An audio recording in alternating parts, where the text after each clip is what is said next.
a long fight, and I could create something, and that was the moment I'm like, let it go. And I told the lawyer, and she's like, whoa, don't, if you do this, you lose all your performance warrants that they took away, like 20 million right now, gone. You're never getting it back. You probably got to weaken your case for the rest of your stock. And I'm like, I don't care. And that was it.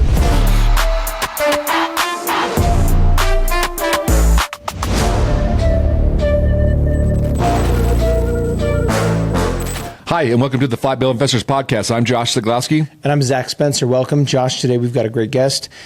He is one of the most artistic people that I've recently seen. He's doing some great things down in Salt Lake and comes to us via Canada and Texas. We'll get into that a little bit. But if you haven't looked up or heard, you need to look up, looking shiny today. Look good, man. You need to look up Bricks SLC. Today we got Brett Chell in the house. Brett, welcome.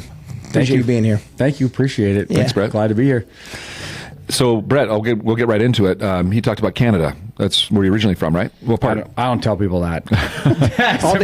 all they have to do is hear you talk for about 2 seconds. I try in the mirror. I go about. I know about. No, it doesn't. Just lean into it, man. Lean into it. I love Canadians. I'm from Canada, and as a country, it's cool. It's beautiful. But I definitely have always, I've done business in the States for the last 15 years, identify way more with the States, just love the States for everything it is, freedom and capital. And I know, I've been following you on social media for probably a little over a year since we've known each other. And I've noticed that, you're very, very proud to be here. Very. Yeah. I'm a big believer in, if you're going to go somewhere, that you went there for a reason, and you shouldn't. I'm not even that proud to be from Canada. A whole bunch of reasons I won't get into. But when I go somewhere, I want to go there because of the people, the culture, what it represents, and I truly believe as an immigrant, that's a big thing. When you go there, you should adopt that. Sure. And a lot of people come to our country in Canada, they're like, I don't like it, or here too, I don't love this place, I don't like it, I don't want, and I'm just like, I would be offended if I was you guys. I'd be like, go somewhere else then. What part of Canada did you grow up in, and when did you leave? Calgary, so it's literally 2 hours across the border from Montana. We had a cabin in Montana when I was a kid, so I spent all my summers there in Whitefish. I don't know if you guys heard of that place. Yeah, Whitefish. I went for the first time last summer. It was really? awesome. Yeah. Did you stay in a cabin there? We'll be close by there. Technically, I stayed in a hotel. But yeah, we went river fishing. A good friend of mine, Pace Morby, has a place in not Whitefish, but the town right next to Kalispell. Yeah. It's all kind of the same thing. It's like half hour apart. Yeah. I think it's the most beautiful place on earth. I've been up to the Stampede one time. Oh, really? Yeah. You survived. This was you must have been older because you didn't go when you were young. No. No, I was actually there doing some oil and gas business, and it was just happened to be during the time of the Stampede. I didn't go for the Stampede. That's crazy. Nobody's doing business during the time of the Stampede. I found that out. So it's like a full week or two, right? Couple weeks. Yeah. 2 weeks. I think it's 10 or 12 days, but they shut the whole downtown down. Oh, yeah. Nobody goes to work. Parking lots are empty. They're all hay bales, and people are drinking at 8 a.m. in all the parking lots. Yeah, it was wow. It's crazy. Very so. Not expected for Canada. No. Yeah, I mean, I've been to Canada probably 20, 25 times in different cities. Been in Calgary and Edmonton, I don't know, 4 or 5 times. And mostly because I used to teach for the HGTV, real estate investing, right? Oh, so they would send me to Calgary and stuff, and Edmonton, or Calgary, and then drive up to Edmonton. But awesome place to visit during the summer. Yeah. The winter is tough. Well, and Edmonton and Calgary are very vastly different than Toronto or Quebec. They're way different. But anyway, Calgary and Edmonton. Digress. Yeah. Edmonton is kind of like an industrial area. Yeah. Basically the whole city. Yeah. So Calgary's beautiful. So what made you decide to leave there, come to the States, start doing business here? Initially, 15 years ago with my last companies, which was oil and gas too, which I didn't even know you were in oil and gas. Yeah. So was I. Were you? Yeah. My dad was a oil truck driver for years, and then we started an oil business together in 2018, hauling water. Yeah. Basically just hauling water. We had about 25 trucks, and then that's kind of how I started the ERC business, because it was suffering, because in the state of Wyoming, every well was plugged, and that had happened in 25 years or 85 years, and so we did the PPP stuff, and then I discovered the ERC stuff because we had employees, and then it just blew up from there. Brilliant. So, but then it was a blessing in disguise, because I didn't love it, because our turnover rate, truckers were hard to have as employees. And I'm glad things happen for a reason. Yeah, for sure. It is a funny thing. You just got to have faith. You guys are a great example of stuff like that, where you people go from business to business to business, and you look at people that are successful and they're like, if only I could have just been as smart as that guy to know exactly what to do to nail it. And I think people attribute like skill or talent a lot of times where it's probably good timing or positioning. Myself, and that not quite humble enough in a sense that we're all hard workers, we're all smart, but there's just these happenings in life where you get given this opportunity, or like you're just in the right spot at the right time, and then you execute on it. I found for my success. I used to think when I was younger. I was just going to ask you, what's one of those times for you that you feel like the timing just is worked out right, or maybe even a time that the timing worked out wrong? I mean, as you're saying that, I was going to say, what's on your mind about it? I think just like, when I was younger, I used to think more like had some success building my last tech company in oil and gas to a fairly big size, fairly good market cap and revenue. And I would always tell people, it's because we have the best idea, and I'm a blue ocean thinker, and I'm a visionary, and I'm a strategist. We're just in the game for a long time and had a lot of like refinancings when we're bankrupt for 6-7 years in a row. And a lot of people that jumped in at the right time and met Toby Rice or these other guys that are really prominent in oil and gas. And they invested some money when they probably shouldn't have, but believed in it. And you get older and you realize through the ups and downs, you get humbled. You're like, just was in the game trying hard, and happened to be one of the guys where a few things showed up right when I needed it. And even after that, a big explosion took it all away again. And now I'm back in the throes of rebuilding. And so it's like, I'm already like having more gratitude right out the gate for even my current business having any traction, having any people interested, and all this stuff, and just being like, hey, I just got to stay in it, stay in the game. Right? And a little less ego. Yeah, you have some good excitement with it though, with bricks. But coming back to what you said with two things. One is, what did you do in oil and gas? So I worked on oil rigs to start. So I dropped out of high school and then just went and was a lease hand, and then did that for 8 years up to a company man, and then just had problems I wanted to fix, and I didn't love it like you. It's a cyclical, really hard game full of really hard people, and the cycling is the hardest part because there's no like consistent. It's actually, people don't realize it's dangerous too.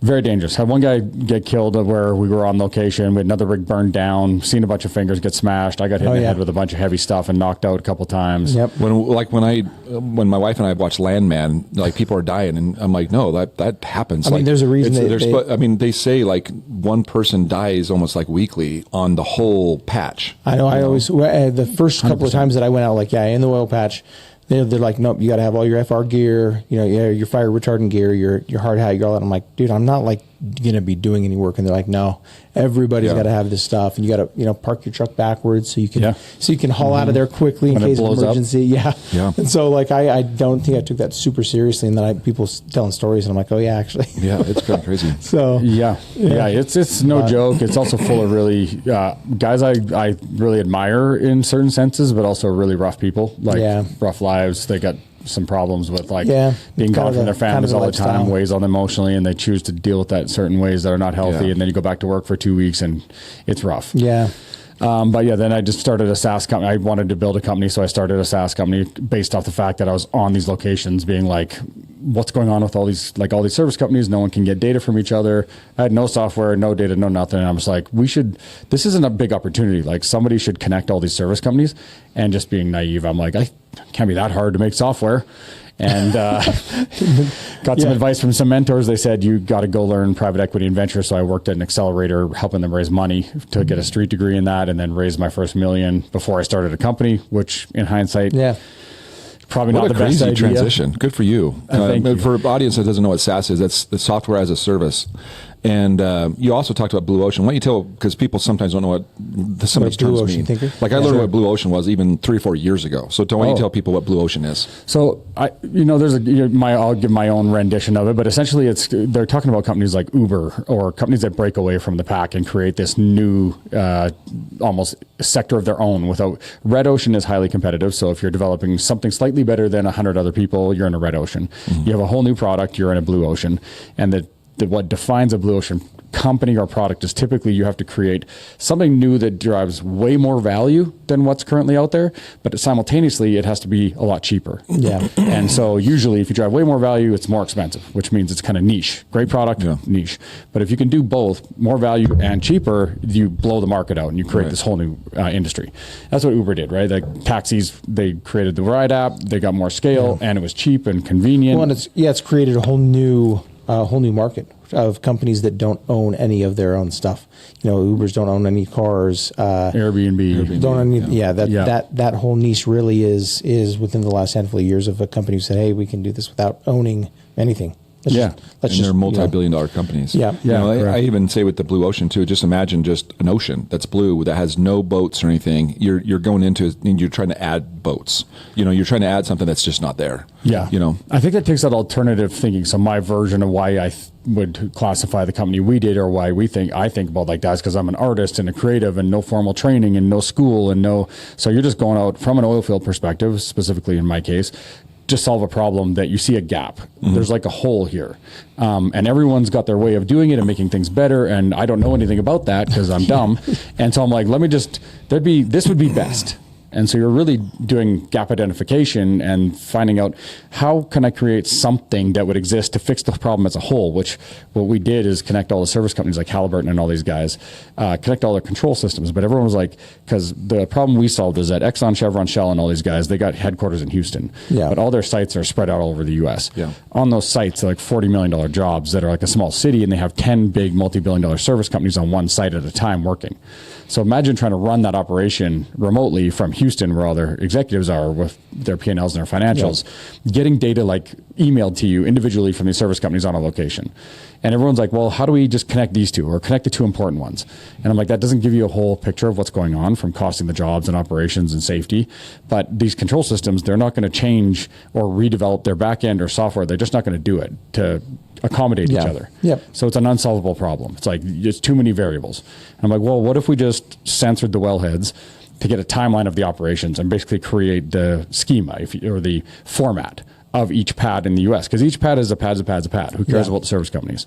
And then all the wells that's common on all of them. And then all the operations go through those wells. No one's tracking a timeline for the pad. They're all trying to format each other's data to match. And these are all just pieces that are ubiquitous. Mm-hmm. So let's just put a base system in, track the timeline of this operation. I hear all this, and I'm like, man, that seems like a lot. This is why this is the problem and the blessing of being creative and blue ocean thinker maybe, but also then you get into it and realize the executional task of then pulling that off, which I had no idea. So I thought if I raise $3 or $4 million, not getting into software, I can just hire some software engineers. It'll be $2 million sounds like a lot. I'll spend that and I'll have a product and I'll go sell it to these guys. Yeah. No, it was 13 years, 53 million raised. Big companies getting those guys to integrate when they don't really want to integrate, because now you're a threat to them. Because I didn't even think about it. I'm now putting in a base operating system that's going to take control for the operator away from the service companies, who are multi-billion-dollar companies who are trying to negotiate their, that's what they're doing. And there's all this complexity to that actual execution, and you learn that once you're 5, 6, 7 million in. So wow. It was a hamster wheel. I ended up with a job and something I didn't really enjoy after a while, reporting as we grew. It's the largest SaaS. We did it. So it's the largest company in the US. I was just going to ask, what was the result there? Yeah. They're doing 50 or 60 million a month in revenue. A year in revenue right now, like 80% margins and 250 employees. And I got fired 2 years ago. Once it hit its exit velocity, there was a opportunity, and they saw I shouldn't have been the CEO of that too, because there's a difference between the CEO of a $2 million company and what those traits should be, which is me, and a $200 million company, which is not me. I don't enjoy it. I shouldn't have been doing it. I should have removed myself at 50 or 80 million and been an advisor and stayed with it. I would have been way happier, but I stuck in it because I thought I owe all these people. I'm going to drive it to $1 billion. I can do it. I put 13 in already. I'm going to go another 10 years if I have to. I'll die doing this. And then you just get removed. So, speaking of that, Swift shop. It's kind of a good segue into because you've done you've had this, from being a hand to company man to having your own company for 13 years and building it up to where it is today. Even though, like you said, you have been there for 2 years, what would you say that you've learned from yourself as far as what your superpowers are? I'm notoriously bad for this because I feel like I'm being ego-y and I have a tough time giving myself credit for stuff in front of people, where in my head I can say, I think I'm a good networker. I think I'm really good at vision. I'm really good at creativity, and I'm good at energy and pulling people together. Like coming up with a concept, putting it on paper, enough executional skill to get a real business going, and enough power to pull people together and get them rolling. It's great. I have a tough time saying that. I was going to say, but you don't give yourself credit for that. Why is that? think getting humbled through this was the best gift I could have ever gotten, because I used to want to be able to tell people this is how you do everything and this is how you're good at stuff. Yeah. And when you get humbled like that, you got to rebuild. Everything can get taken away, and then you need people around, and people don't want to get told anything. They want you to hear them and to help them build stuff and to make them feel valuable. Sure. And so I think I'm just in a transitional cycle. I'm 44 too, probably at that point of life where you start to want to give and serve more than what you're getting. And so I tend to pass it off as much as I can and know that timing and everything sometimes I had some things happen that shouldn't have. Like, for example, Toby Rice is the CEO of the largest nat gas producer in the U.S. He's my homeboy. He's a buddy now. He invested in Cold Bore at a time when I had no money left. We paid employees out of our pockets. The software wasn't ready. By all means, it was not a good investable point. But he said, good concept, love you. I bet on jockeys, and put $7 million in. Wow.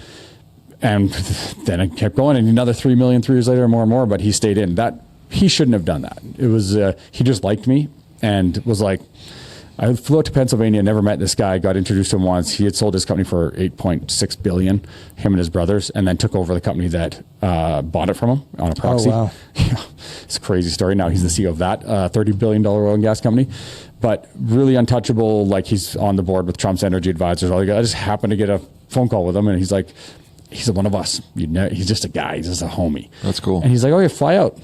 I'm like, on cold call number 1. He's like, fly out. 10 minutes in. I'm like, okay. So I just flew out bankrupt, barely afford the plane ticket to his place. I'm like so nervous on the plane. I'm like, if this doesn't work, like, we're screwed. And everyone's counting on me. We had 50 employees at the time. And talked to him for 4 hours, and he's like, okay, this isn't ready. You know that, right? And I'm like, well, I think it's pretty ready. He's like, snot. He's like, but I like you. You're going to get this done? I'm like, yeah. He's like, okay, how much you need? I just told him. He said, okay, we'll do due diligence. The team did it like 6 weeks later, fund it. The craziest, stupid, crazy thing that shouldn't have happened. Yeah, wow. And those are those stories though that you looking back, it is one of those things where just A and B met up.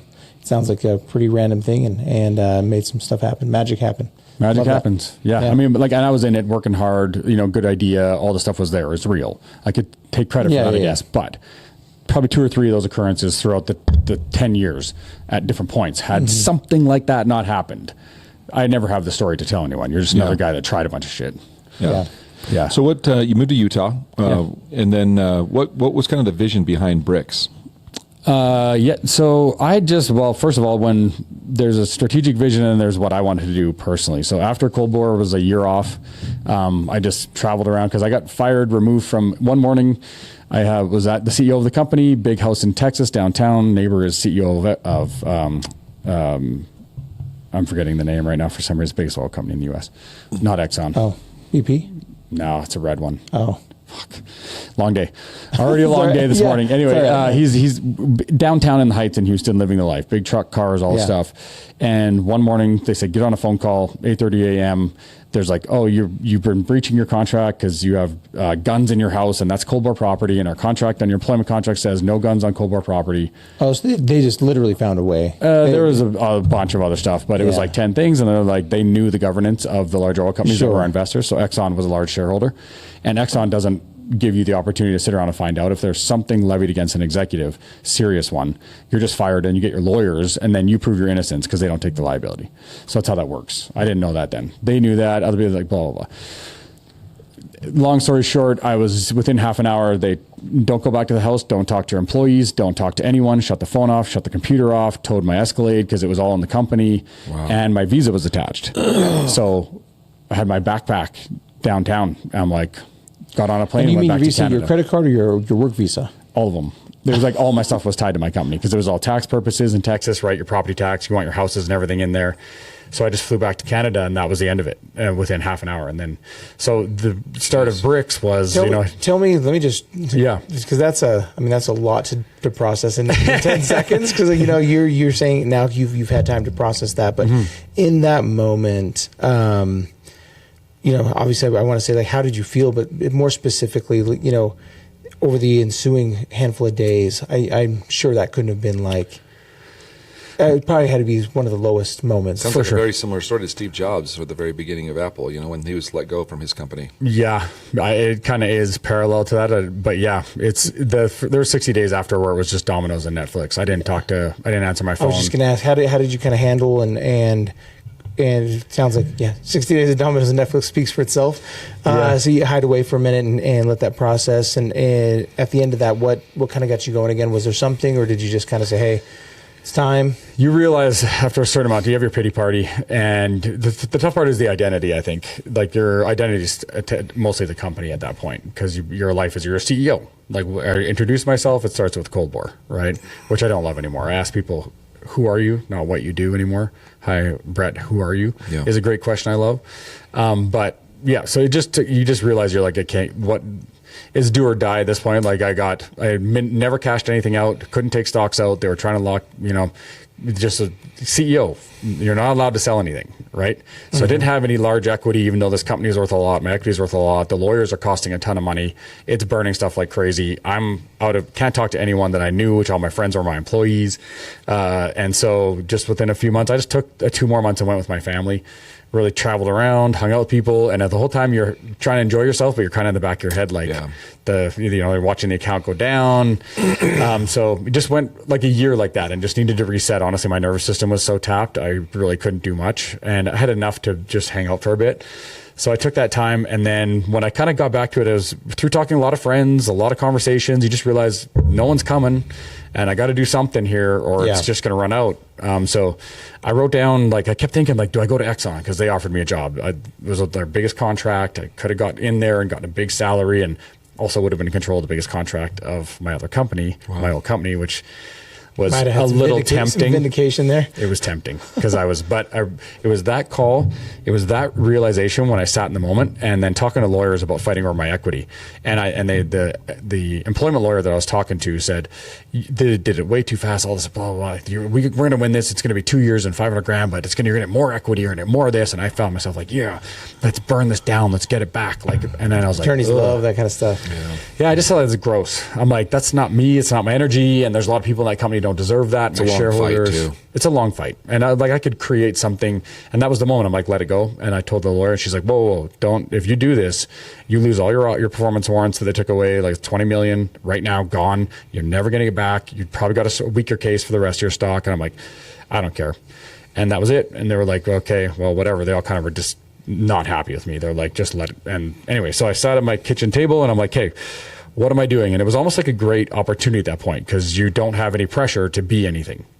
You're just, in your mind, you're not really, but you're a loser now. You're like, you've lost everything, and you're like, okay, well, no one's expecting anything of me, so I might as well, what do I want to do for real? And I was like, here's the things I love. I'm just going to write this down. And I said, I love supercars. I love doing art. I love my friends. I want to be around more friends all the time. I want to help my friends. I'm really good, I think, at marketing and branding. And I love social media because the opportunities it provides to scale any of your true passions. You don't have to have a traditional job. If you have a good online presence, you can sell anything that you love.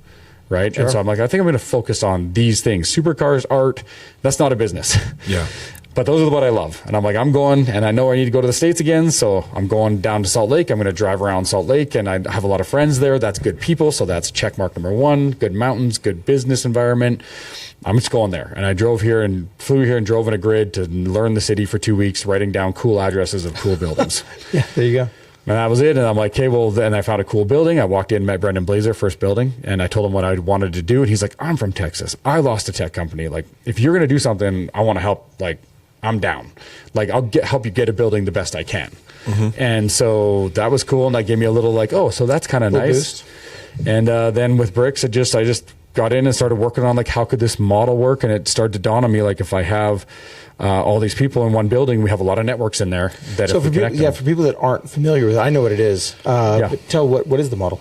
So it's a business club and a car club and a media company kind of all rolled into one. That's the easiest way to break it down into its pieces. So just like your typical for members. Yeah, for members. It's private membership for these things. So there's a co-working element of us having shared office space in there, satellite offices for everybody. Then there's a car club, and then there's a media house in there, and mostly entrepreneurs all in there. How big is it, square feet wise? 13,000. I was gonna say I drove past it and it looked pretty. And it's tall. It's tall, two floors. Yeah. Yeah. And so my whole like premise of it was I just want to make this place to have like supercars in here, and a lot of our entrepreneurs, like we can bring costs down if we centralize a lot of stuff. Like this would be for companies that are cash flowing, that are spending money on some media, that also want someplace to network, to have events, to bring their cost of production of media down, to have a cooler space to do it in so it's easier, and they can produce it consistently over time without having to go somewhere to do stuff. All these challenges I knew I had with Cold Bore. I'm like, if I could do that. And then over time, as a developer, I'm like, oh, wait a minute, like this whole game, and throughout that process, social media was changing, going from social media to interest media. TikTok changes all the platforms to your first viral video can go viral. And so now, while I was going through it, I'm like, oh crap, we got a top-notch team in here with all the technology, all the offices, and a bunch of people with really big networks already, that we start connecting that network and we all film together and build a brand around the group of us.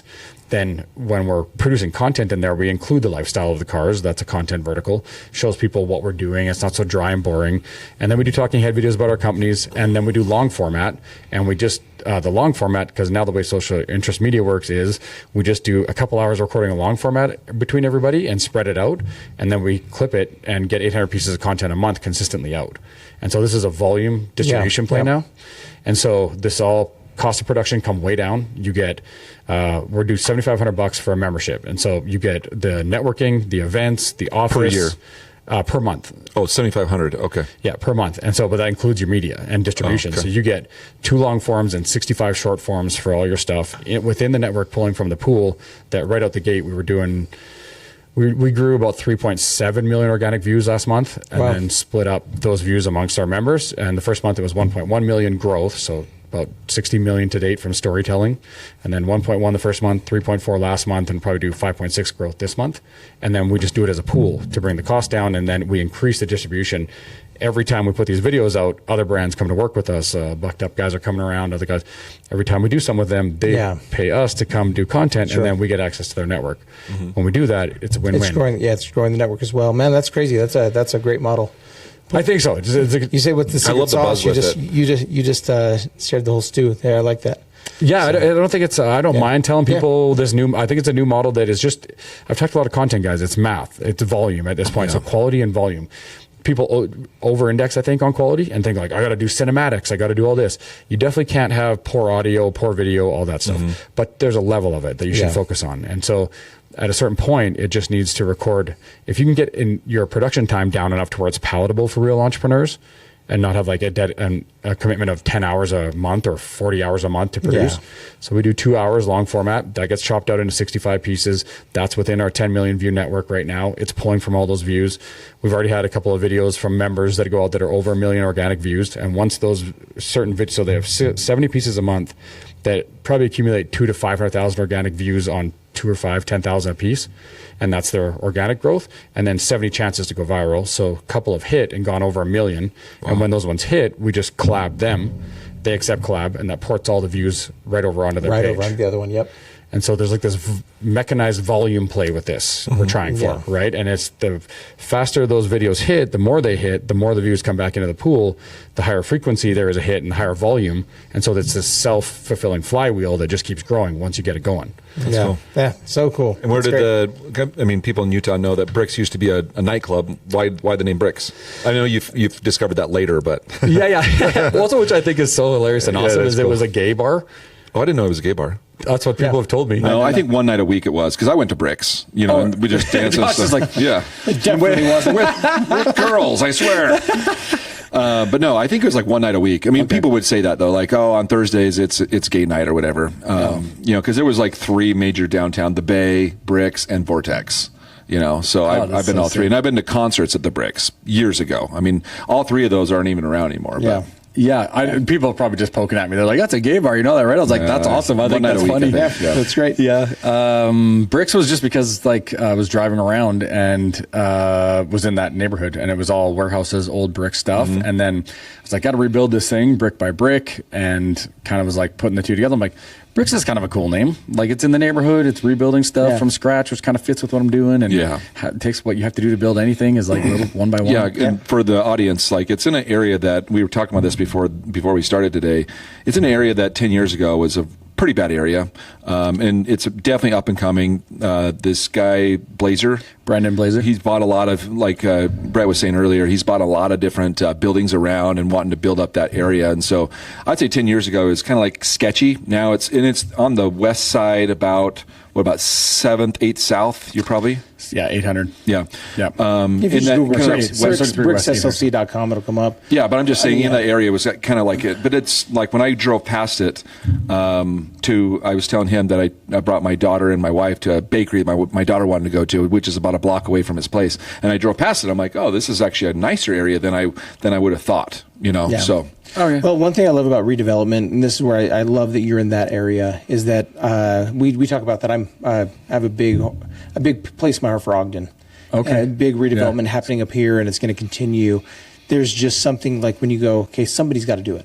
Yeah. Like you think, oh, the neighborhood's just going to like build itself. It doesn't. It takes individuals to say, hey, it takes I'm a going vision. to breathe life into this old abandoned building, and it's going to become something great. Yep. And as we've seen, I've watched a handful of your. Obviously, I get hit with your media all the time, and I've seen some of your podcast episodes and things. It's great. I mean, it really is great. Yeah. And as I see that from my perspective, I go, okay, yeah, they took this big abandoned warehouse and had to pour the cement, had to build the walls, had to breathe life into this thing. And now if you go down today versus a year ago, it's not the same place. And that takes visionaries like you. So I applaud you for all your hard work, because it can be a lonely road and it's hard, and you're doing it. So yeah, thank you, brother. I appreciate that. Hang on 1 minute. It is, and I give a lot of credit to Brendan Blazer. Like that, it would have been probably too much of an island to go down and do that without what he's doing down there, because there's all development around it, right? And I just happen to have one of his little garden sheds that's kind of off to the side. But that place was like the walls were peeled up. There was homeless people living in it. Good. And the floors were all gravel, smashed out windows. The rain was coming through the roof.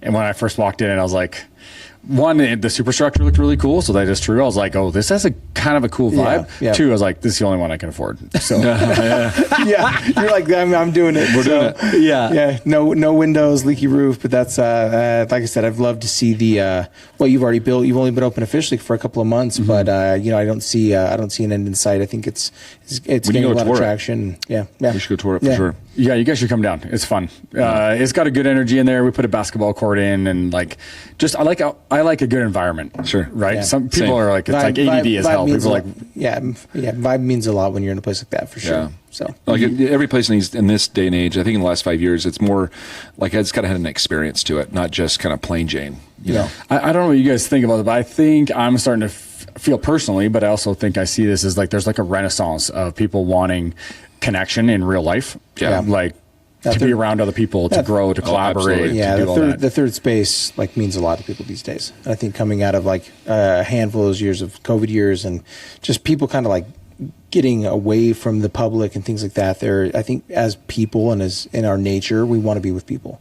And that means a lot to be able to have a space where you can go and collaborate and be with like-minded people. And there's energy, especially downtown, you got good energy. So it is good energy. And I like the whole concept of like a WeWork or something. I just think it lacks some direction and like structure and intention, like curation of who's in there, because I went and toured the WeWorks and I'm like, the WeWork, if you think of like the most dry space you can have, dry, cold, like very like uncomfortable and businessy. I would say what I've seen from Bricks is it's like the opposite. It's like a place to go and chill and vibe and hang out and play and be creative. The energy's different. Yeah, so different. And so, anybody listening, don't think that you're walking into a WeWork. A WeWork is a lot different. So, well, there's a co-work element of it for sure, which is part of it. But the WeWork thing, I think I was touring with those guys before I started Bricks. I was like, well, what's this model? Because it's a part of it. I'm like, I need to understand their release rates, how they're doing their business, and then the media part is a part, and then the car club is a part. Yeah. For us, I think the building that I noticed in there is like they don't curate who's in there. It's just anyone can come in and get a spot. And then what they're selling people is this is community. But what their experience is in there is it's not community. It's because nobody really talks. They don't come out of their office because they're not on the same page or the same kind of people, or they're just not a group. They're a bunch of people. And that's why I was like, hey, one big opportunity here is you have to curate the place, make it a little smaller, a little more directed. And then I thought to myself while I was in there, I was like, you've already done all the work to capture these guys, build the building, pull in all the customers and do all this, and you're not activating any of it with like value add services. You just let them work there. Right. I'm like, why don't you provide media teams? or legal services or accounting or investors or and it's just what I'm trying to do is create that. And to your point about not being the best at everything is like I just want to get this thing up and do the media part because it's high value. If I can start returning like visible growth to people really quickly for this lower price point, because a media team's like minimum $10,000 to start posting on your own stuff consistently. Like you guys know how expensive it is. So if we can get that and just kind of split the cost and get that distribution, then I think we got the grounds to allow people to come in and like be the experts in the other stuff. Like we're going to bring guys who are expert nights at investors, expert nights at this, expert nights at that, and pull the car people in because they're all the same people. They're all entrepreneurs that own those cars, the car clubs. It gives people a chance to connect on lifestyle and not be selling, and to let it kind of grow from there, but just create the hub first. So that's a part that I don't know exactly how that's going to materialize. And I love that. You pulled the trigger and you're like, hey, we'll figure it out while we go. So that's I think also a quality that a lot of people lack is kind of that bravery to just say, hey, I'm going to jump in and do it. And I applaud you for that. Yeah, I appreciate it. Well, you guys do the same thing. I mean, bravery often comes from lack of options, I think. Yeah, totally. Like you just got to pick one thing and do it. Yeah, because you got no other option. Yep. Yeah, that's about the third time in the last 24 hours that I've heard that. Just pick a thing and do it. Stay consistent, and that's one of those things that'll pay dividends. So that's great. Well, I was going to say we're kind of out of time. That went quick. Yeah, that did go quick. It's been amazing talking with you. Where do people find you? Downtown. Yeah, bricks.com, downtown physically. BricksSLC.com. BricksSLC.com. Okay. Yeah. Correct. Yes, sir. You'll find Brett. Brett, thanks for your time today. Yeah. We really appreciate you. And thanks for making the trip. I know it's a little bit of a farther drive to come up to Mountain Green. But, well, until next time, invest in your future. Invest in yourself. This is the Flat Bill Investors Podcast, signing off.